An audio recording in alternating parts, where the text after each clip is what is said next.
Hello and welcome. मैं हूं प्रियंका संभव, आपके लिए लेकर आती हूं ऐसा ना वैसा सिर्फ पैसा कॉन्वर्सेशंस मनी 9 पर। और इस खास बातचीत में आज सबसे इंपॉर्टेंट सवाल हम पूछने वाले हैं कि आखिर कब बनेगा पैसा। क्योंकि जब हम इक्विटी मार्केट्स को देख रहे हैं तो एक क्लियर लॉन्ग टर्म ट्रेंड नहीं दिख रहा है, लेकिन बहुत सारे शॉर्ट टर्म रिएक्शंस जरूर बाजार दे रहा है। डीप करेक्शंस के दौर हम देख चुके हैं, बॉटम बन चुका है या पेन अभी है, क्योंकि ट्रिपल डिजिट क्रूड महंगाई को हवा दे रहा है। और क्या हो इसमें आपकी इन्वेस्टमेंट की स्ट्रैटेजी?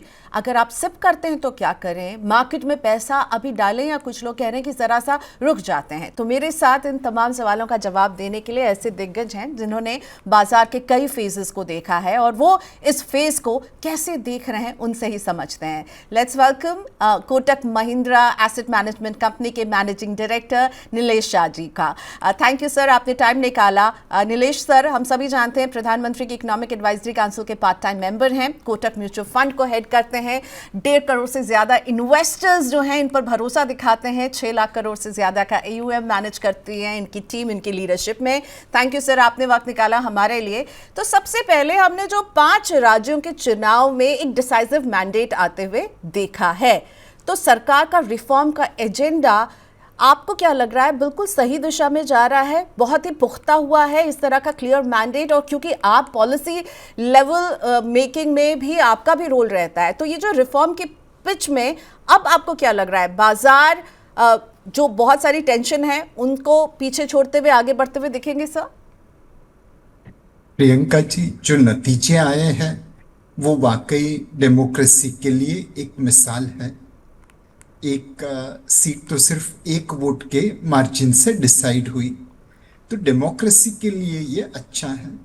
लेकिन बाजार ये भी देखेगा कि इलेक्शन जीतने के लिए प्रॉमिसेस देना ज़रूरी है, फ्रीबीज बांटना ज़रूरी है।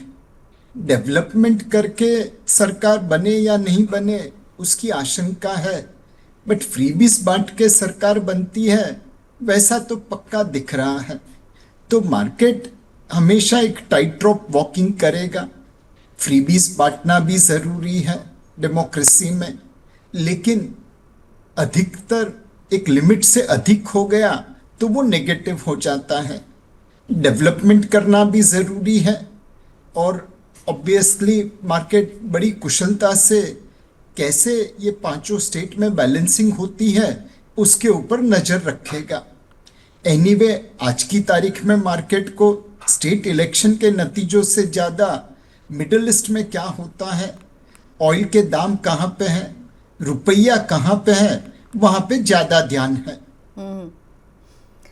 साथ ही में नीलेश सर, IMF चीफ का एक बयान आया कि अगर आपने वेस्ट एशिया कॉन्फ्लिक्ट की बात की, अगर ये ड्रैग करता है 2027 तक तो इसका आउटकम बहुत बुरा होगा। और ट्रिपल डिजिट क्रूड, ये आप भी कई बार पॉइंट कर चुके हैं और आज हम फिर क्रूड में वो उबाल देख रहे हैं क्योंकि फिर से वहाँ फ्लेयर अप हुआ है कुछ मामला। और ऐसे में आप अभी इस सिचुएशन को हमारे लिए कैसे आप डिकोड करेंगे?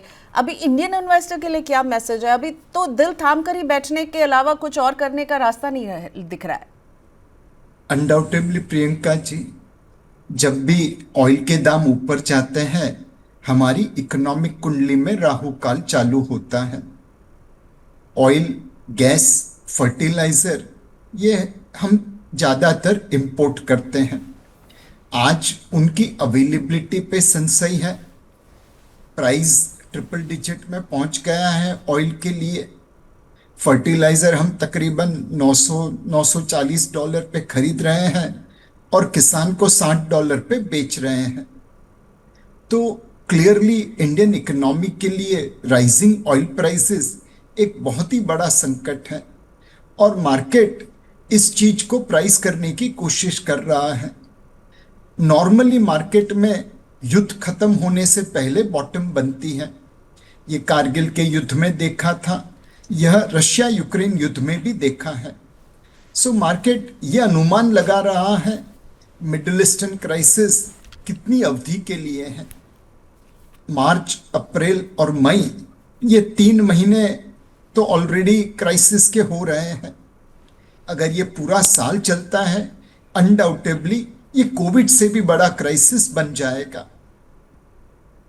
ओके, सो राहु काल जो है इसका कब खत्म हो इसका अंदाज़ा लगाना किसी के लिए भी मुश्किल है। और एक और क्वेश्चन जो बहुत इन्वेस्टर्स पूछ रहे हैं नीलेश सर, वो ये कि हमने अप्रैल में 22,182 का जो लो टच किया था, क्या वो बॉटम था, बॉटम बन गया है या स्विंग लो है और हमें और पेन देखना पड़ सकता है और गिरावट हम देख सकते हैं? आपने इतने सारे फेजेस देखे हैं, आपको क्या लग रहा है कि बॉटम बन चुका है कि नहीं? आई एम श्योर इसका एक जवाब नहीं हो सकता, बट आपके एक्सपीरियंस आपको क्या कह रहा है? सो प्रियंका जी, एक चीज हमें मार्केट ने सिखाई है, नेवर से नेवर। जैसे इवेंट घटती है वैसे ही मार्केट उसके रिएक्ट करता है। अगर ऑयल के दाम डबल डिजिट में रहते हैं, एफपीआई की सेलिंग बहुत तेज नहीं होती है, तो शायद अप्रैल का बॉटम बॉटम है।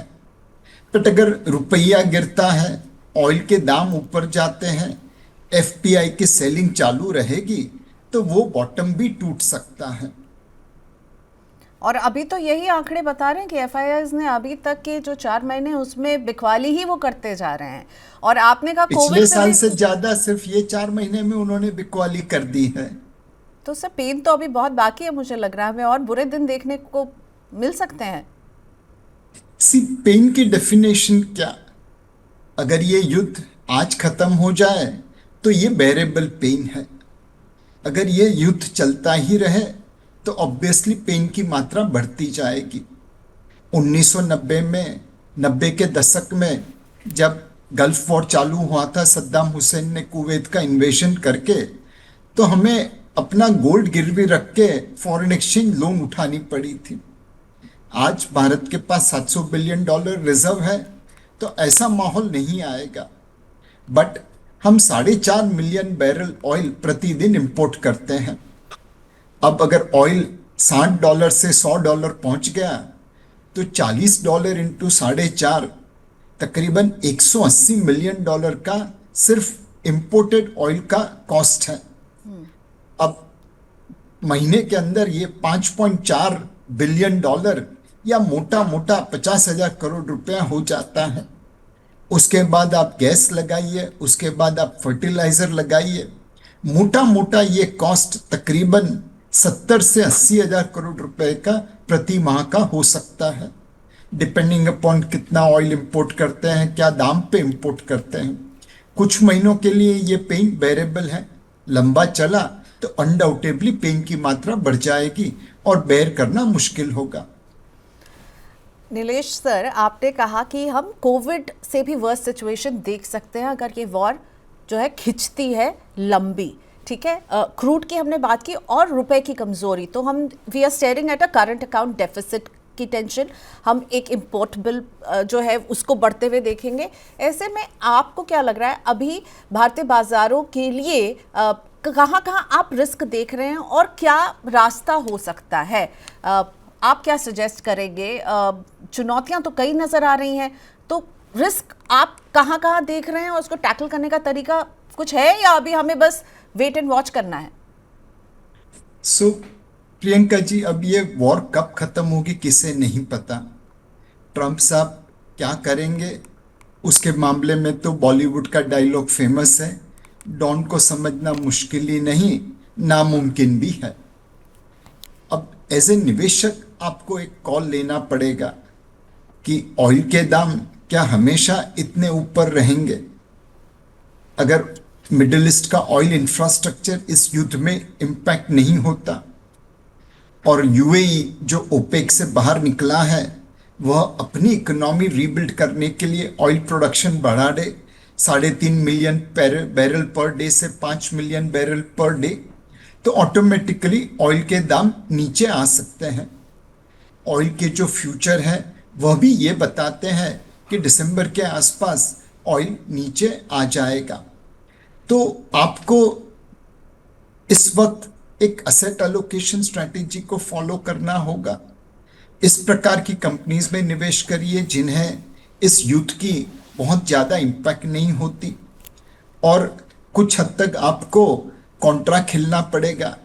जब मार्केट करेक्ट हो रही है बुरे न्यूज़ के ऊपर तो धीरे धीरे खरीदिए।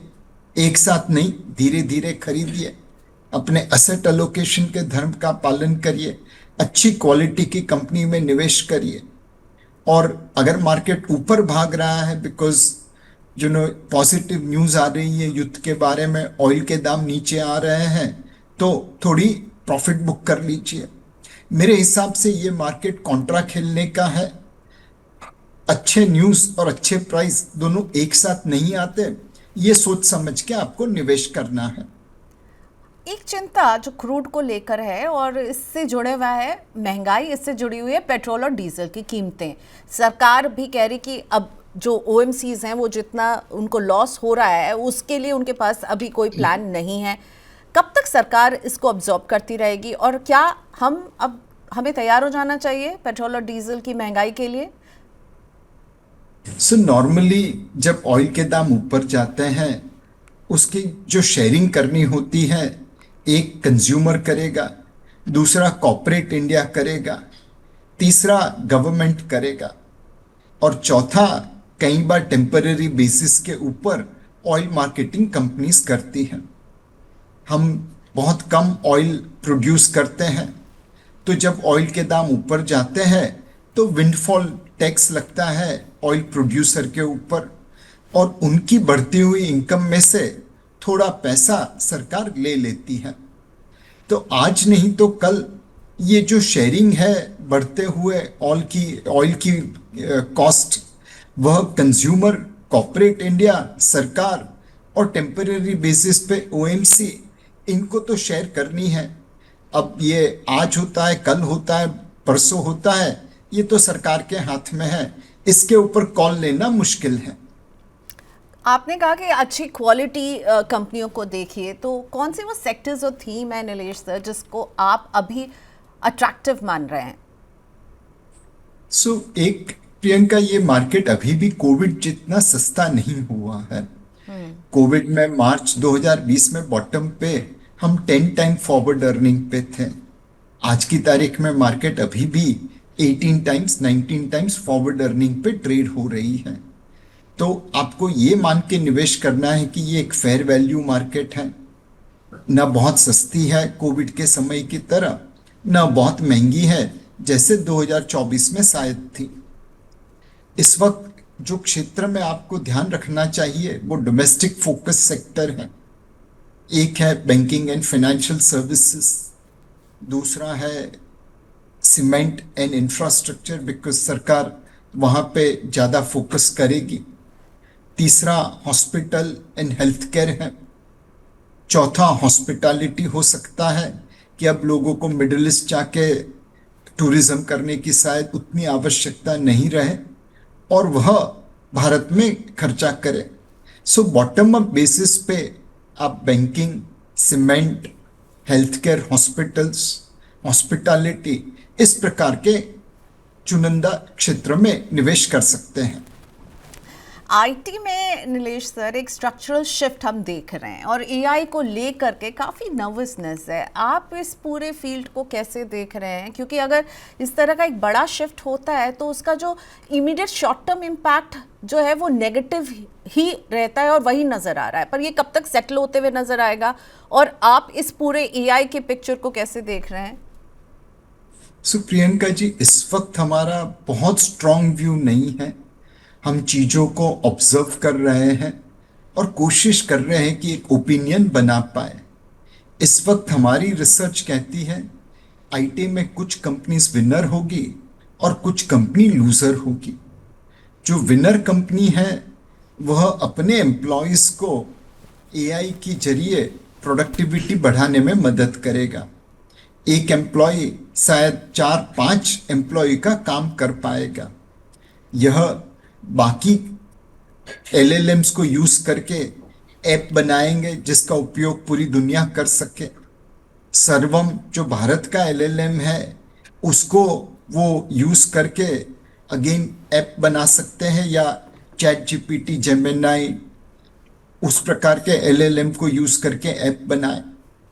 दूसरा, वो लोग एंटरप्राइज एआई पे फोकस करेंगे, अपने क्लाइंट को एआई लिवरेज करने में मदद करेंगे, डेटा स्ट्रक्चर करेंगे, क्लीन करेंगे, उसे सिक्योर करेंगे, उसके ऊपर एलएलएम चला के आउटपुट जनरेट करेंगे, उसकी एक्सेस कौन ले पाएगा वह क्राइटेरिया सेट करेंगे, और फिर यही चीज वो रिपीट करते रहेंगे। तो हमें लगता है कि आईटी क्षेत्र में बॉटम अप बेसिस पे आपको उन कंपनीज में निवेश करना चाहिए जो एआई का उपयोग करके अपने क्लाइंट के लिए एंटरप्राइज एआई या ऐप, इसमें अलग अलग प्रकार की सर्विसेज प्रदान कर पाएंगे। एट द सेम टाइम उन कंपनीज को अवॉइड करना पड़ेगा जो शायद उतनी तेज गति से एआई को लिवरेज नहीं कर रही। वैल्यूएशन आईटी क्षेत्र में हिस्टोरिकल एवरेज से नीचे है, बट अनसर्टेनिटी भी बहुत ज्यादा है, तो एकदम सिलेक्टिवली आपको निवेश करना पड़ेगा। नीलेश सर, ये पूछना चाहूंगी, आपने कहा कि देखिए कुछ लूजर्स होंगे कुछ विनर्स होंगे, जो अडॉप्शन, जिनका क्विक अडॉप्शन रहेगा वो इस सिचुएशन को लेवरेज करेंगी। आपको क्या लगता है भारत इसके अडॉप्शन में, क्योंकि बहुत बहस छिड़ी हुई, पीछे रह गया, या हम अभी भी ट्रैक में हैं, या हमें बहुत कैचअप करना है? जब आप कहते हैं कि भारत पीछे रह गया, हमारी कंपैरिजन अमेरिका और चाइना के सामने है। उनके सामने हम बहुत पीछे रह गए बिकॉज उन्होंने अरबों रुपए निवेश कर दिए। हमारे पास इतने पैसे नहीं है कि हम निवेश कर पाए। दूसरा है कि पैसों के मामले को छोड़िए और एआई सेक्टर को देखिए, तो एक होता है हार्डवेयर, सेमीकंडक्टर चिप्स हुए, जीपीयू हुए, वहाँ पे हम अनडाउटेबली पीछे हैं। बट अब टाटा और माइक्रोन जैसी कंपनियां सेमीकंडक्टर चिप के प्लांट लगा रही हैं, तो धीरे धीरे हम वहाँ पे रेस में ज्वाइन हो रहे हैं। प्रतिस्पर्धी तो हमसे बहुत आगे हैं, उसमें कोई संशय नहीं। तीसरा एलएलएम बनाने का है, तो भारत ने अपना एलएलएम सर्वम लॉन्च किया है। अब ये दूसरे देशों के सामने थोड़ा पीछे जरूर है, बट जैसे सेमीकंडक्टर की चिप में देर ही सही, बट हम रेस में तो ज्वाइन हो गए, वैसे ही एलएलएम की रेस में ज्वाइन हो रहे हैं। तो अमेरिका और चाइना के सामने हम एआई में पीछे जरूर है, बट उनके जितना पैसा भी हमारे पास नहीं था। हमें अपने पास जो है इंजीनियरिंग टैलेंट, उसका सदुपयोग करके कैसे इस एआई रेस में बाकी राज्यों से, बाकी देशों से आगे बढ़ सके, उसके ऊपर फोकस करना है। आईएमएफ का एक बयान और कुछ हमारे इकोनॉमी के नंबर्स, इन दोनों को आपके सामने रखकर चाहूंगी कि इनको थोड़ा समझाइए। आईएमएफ कह रहा है भारत जो है अब 4th से 6th लार्जेस्ट इकोनॉमी हो गया, लेकिन हमने फिर अप्रैल में देखे कार सेल्स के रिकॉर्ड डबल डिजिट ग्रोथ वहाँ नज़र आई है, और जीएसटी कलेक्शन, ये दोनों मैं अगर कहूँ विरोधाभास है, बहुत कॉन्फ्लिक्टिंग है ये दोनों नंबर्स। इंडियन इन्वेस्टर्स को अभी सेलिब्रेट करना चाहिए, या अभी आप कहेंगे कि आईएमएफ को लेकर आपकी चिंता ज़्यादा है? आईएमएफ ने जो कहा वो भी सत्य है, जो ऑटो सेल्स के नंबर दिख रहे हैं वो भी सत्य है। एक तीसरा सत्य ये भी है कि परचेजिंग पावर पैरिटी बेसिस के ऊपर आप तुलना करें तो भारत आज भी विश्व की तीसरी सबसे बड़ी अर्थव्यवस्था है। तो हर किसी को अपने दायरे से देखना है। आईएमएफ वैश्विक इंस्टीट्यूशन है, तो वो यूएस डॉलर के बेसिस के ऊपर लोगों को कंपेयर करती है। पिछले एक साल में रुपया गिरा है, अनडाउटेबली भारत की इकोनॉमी यूएस डॉलर टर्म्स में कम हो गई है। बट भारत एक डोमेस्टिक इकोनॉमी भी है, एक्सपोर्ट्स करती है, बट लोकल मार्केट भी काफी बड़े हैं। तो ऑटो सेल्स के नंबर अच्छे आए बिकॉज लोकल कंज्यूमर्स ने माल खरीदा है। अब परचेजिंग पावर पैरिटी, यह भी एक कंसेप्ट है जहां पे एक कोका कोला या मैकडोनाल्ड बर्गर भारत में, अमेरिका में, चाइना में, रूस में एक ही भाव पे काउंट किया जाता है। उसके हिसाब से बिकॉज हम 145 करोड़ लोग हैं, तो दुनिया की दूसरी बड़ी अर्थव्यवस्था आज भी है। तो इन सब चीजों को आपको उसके कॉन्टेक्स्ट में देखना चाहिए, रुपये की वीकनेस की वजह से, और बेस ईयर में जो हमने रिवीजन किया है उसकी वजह से भारतीय इकोनॉमी 4 नंबर से 6 नंबर पे पहुंची है। वही आईएमएफ का कहना है 2031 तक यूएस डॉलर टर्म्स में भी भारत वापस तीसरी बड़ी अर्थव्यवस्था हो जाएगी। हमें तो यही कोशिश करनी है कि जोर से रिफॉर्म करे, जोर से काम करे, ताकि 2031 के पहले तीसरी बड़ी अर्थव्यवस्था बन सके। ओके, सो नीलेश सर, ये बता दीजिए एफआईआई का ये रूठना जारी रहेगा अभी लग रहा है? आज की तारीख में तो ऐसा लगता है कि एफपीआई की सेलिंग चालू रहेगी, लेकिन उनकी इंटेंसिटी कम हो सकती है। पहले जितना बेचा था शायद जैसे मार्च महीने में, अप्रैल में, उससे कम बेचेंगे।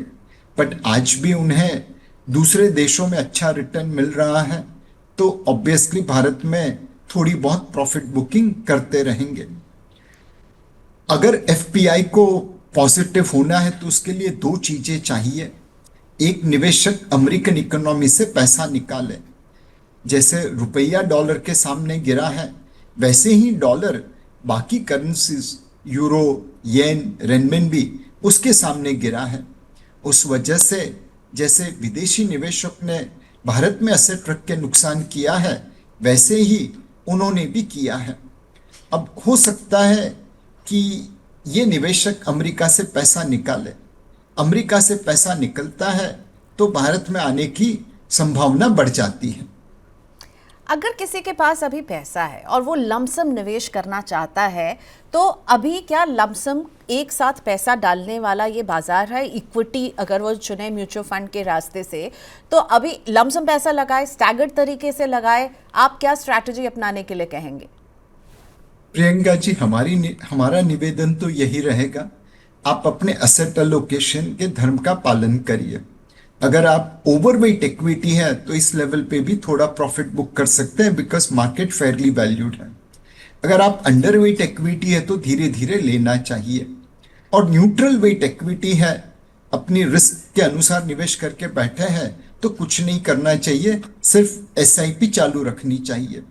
अब अगर आप अंडरवेट है तो जरूर आपको निवेश करना चाहिए, बट एक साथ पैसा मत लगाइए।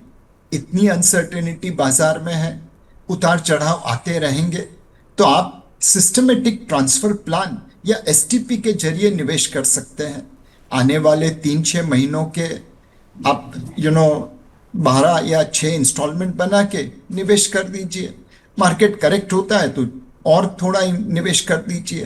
तो एसटीपी के जरिए आप निवेश करेंगे, वो अच्छा रहेगा। नीलेश भाई, क्या अभी भी आप कहेंगे कि SIP is the right way? Dip में सिप कीजिए, अप है मार्केट तब भी सिप कीजिए, सिप का साथ नहीं छोड़ना है। सिप चालू रखिए, बट असेट एलोकेशन के दायरे में। असेट एलोकेशन की लक्ष्मण रेखा के अंदर सिप करना चाहिए। ओके, सो आप देश के दिग्गज जो हैं फंड मैनेजर हैं और निवेश के दुनिया में सबसे बड़ा नाम है, तो आप बताइए कि अगर 100 रुपए का एसेट एलोकेशन करना है तो किस तरह के एसेट्स रखें और किसको कितना डेडिकेट करें? क्या इक्विटी को सबसे ज़्यादा पोर्शन आप डेडिकेट करेंगे या थोड़ा कंजर्वेटिवली इक्विटी में कम करें? आपके लिए 100 रुपए अगर हैं तो उसको कैसे डिवाइड करें हम? Ideal asset allocation. So Priyanka ji, आपकी रिस्क प्रोफाइल क्या है, आपका इन्वेस्टमेंट होराइजन क्या है, उसके हिसाब से असेट एलोकेशन तय होता है। मैं निवेदन करूंगा कि आप equity, debt, REIT InvIT, global investment, gold, silver and real estate, ये सारे इंस्ट्रूमेंट में निवेश करिए। सारा पैसा इक्विटी में, सारा पैसा सोने में, ये गलती नहीं करनी चाहिए। अब कितना डेट में, कितना इक्विटी में, कितना सोने चांदी में, कितना रीट इन्विट में, कितना ग्लोबल इन्वेस्टमेंट में, वो आपकी रिस्क प्रोफाइल और इन्वेस्टमेंट होराइजन के अनुसार तय किया जाएगा। आप जैसे शो सुन के मेडिकल ट्रीटमेंट नहीं लेते, वैसे ही शो सुन के फाइनेंशियल प्लानिंग नहीं करनी चाहिए। मेडिकल ट्रीटमेंट के लिए आप डॉक्टर के पास जाते हैं, वैसे ही फाइनेंशियल प्लानिंग के लिए आपको म्यूचुअल फंड डिस्ट्रीब्यूटर या फाइनेंशियल एडवाइजर के पास जाना पड़ेगा। ओके, एसेट एलोकेशन फॉलो करना है, लेकिन जेनरिक एडवाइस नहीं, प्रॉपर प्रेस्क्रिप्शन लीजिए जो आपके लिए सूटेबल है। आपका टाइम फ्रेम क्या, आपकी एज क्या है, कब तक आप इन्वेस्टमेंट करेंगे? नीलेश जी, एक सवाल कि लार्ज कैप और मिड कैप और स्मॉल कैप की जब बात होती है, आप कहाँ ग्रोथ देख रहे हैं? क्योंकि देखिए मिड या स्मॉल कैप में ग्रोथ भी होता है और वहाँ पर पेन भी बहुत मिलता है, लेकिन आपको क्या लगता है कौन सा सेगमेंट जो है अब आने वाले समय में आपको दिख रहा है जहाँ पोटेंशियल है? सो वैल्यूएशन वाइज लार्ज अपनी हिस्टोरिकल एवरेज से थोड़ा नीचे है, मिड और स्मॉल कैप थोड़ा ऊपर है। तो इस वक्त बहुत कोई ज्यादा स्ट्रॉन्ग व्यू नहीं है लार्ज मिड स्मॉल के ऊपर।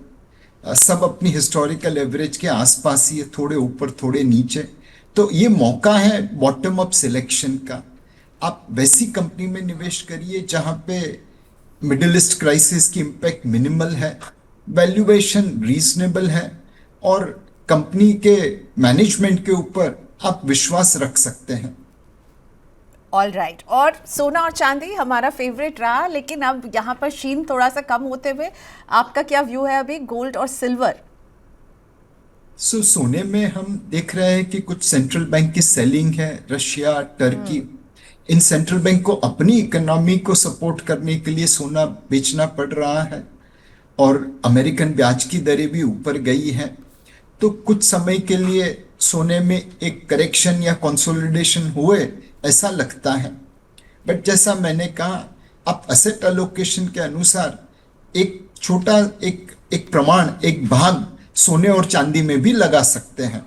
बट प्लीज रिमेंबर कि सोने और चांदी में कोई इंट्रिंसिक वैल्यू नहीं रहती, इसलिए एक परसेंटेज ऑफ पोर्टफोलियो ही लगा सकते हैं कैप करके। कितना परसेंटेज आप कहेंगे एक पोर्टफोलियो का? आपकी रिस्क प्रोफाइल, आपका investment horizon. Okay fine. To end it all, last word from you. अभी आप इन्वेस्टर्स को, रिटेल इन्वेस्टर्स को जो सिप कर रहे हैं और सिप पर भरोसा दिखा रहे हैं, क्योंकि हमने सिप के इन्फ्लोज में कोई भी कमी नहीं देखी है, लगातार रिटेल इन्वेस्टर्स का भरोसा बना हुआ है और आप इतने सारे इन्वेस्टर्स के लिए स्ट्रैटेजी बनाते हैं, तो उनकी तरफ से नीलेश भाई की क्या सलाह है? अपने असेट एलोकेशन के धर्म का पालन करिए। ये समय वाकई कठिन है। हमारी मार्केट में जो भी रेजिलियंस दिखा गया है वह एसआईपी फ्लो की वजह से देखा गया है। तो एसआईपी चालू रखिए, बट असेट एलोकेशन के दायरे में। ओके तो किसी भी एसेट पर ओवर फिदा नहीं होना है और केवल एक एसेट नहीं, हर एसेट को जगह मिलनी चाहिए। और धर्म यही है कि आपका टाइम होराइजन क्या है, आप कितना रिस्क ले सकते हैं, इसके पैमाने पर आपका पोर्टफोलियो बनना चाहिए। Thank you so much Nilesh भाई। उम्मीद करते हैं हम और बेटर टाइम पर आपसे मिलें जब टेंशन कम हो जाए इकोनॉमी में। बहुत शुक्रिया, आपने मनी 9 के व्यूअर्स के लिए वक्त निकाला। Thank you. Okay sir, Nilesh भाई हमारे साथ थे, बता रहे थे कि देखिए ये टेंशन तो रहने वाली है, पर आपका काम है कि अपना इन्वेस्टमेंट जारी रखिए। एक साथ अभी पैसा डालने का वक्त नहीं है, स्टैगर्ड वे में पैसा डालना सही रहेगा। चिंताएं क्या हैं? क्रूड, रुपी और साथ में FIIs का लगातार पैसे निकालना।